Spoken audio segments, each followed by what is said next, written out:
શ્રીમદ ભગવદ્ ગીતા અધ્યાય 9 રાજવિદ્યા રાજગુહ્ય યોગ શ્લોક 25નું પઠન કરીએ, પછી તેનો અર્થ સમજીએ. યાન્તિ દેવવ્રતા દેવાન પિતॄન્યાન્તિ પિતૃવ્રતાઃ ભૂતાનિ યાન્તિ ભૂતેજ્યા યાન્તિ મધ્યાજીનોऽપી મામ. અર્થાત દેવતાઓને પૂજનારા દેવતાઓને પામે છે, પિતૃઓને પૂજનારા પિતૃઓને પામે છે, ભૂતોને પૂજનારા ભૂતોને પામે છે, અને મારું પૂજન કરનારા ભક્તો મને જ પામે છે. માટે જ મારા ભક્તોનો પુનર્જન્મ થતો નથી. અહીં કૃષ્ણ ભગવાન કહે છે કે જે મને પૂજે છે, કૃષ્ણને પૂજે છે, એ મને પામે છે, અને જે મને પામે છે એનો પુનર્જન્મ થતો નથી.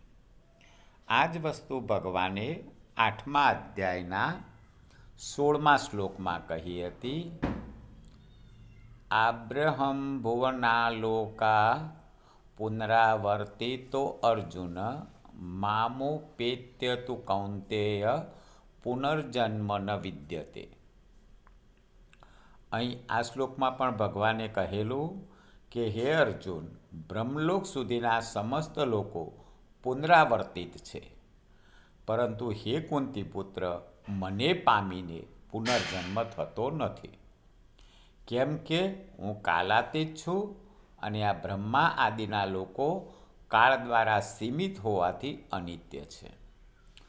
તો ભગવાન અહીં કહે છે કે મને પામીને પુનર્જન્મ થતો નથી, બાકી બ્રહ્મલોક સુધીના સમસ્ત લોકો પુનરાવર્તિત છે. પુનરાવર્તિત છે એટલે પુનર્જન્મ પામે છે. તો અહીં ભગવાન કહે છે કે દેવોને જે પૂજનારા છે દેવતાઓને પામે છે, પિતૃઓને પૂજનારા પિતૃઓને પામે છે, પણ મને પામે છે, કૃષ્ણને પામે છે, એટલે એમનો પુનર્જન્મ થતો નથી. જય શ્રી કૃષ્ણ.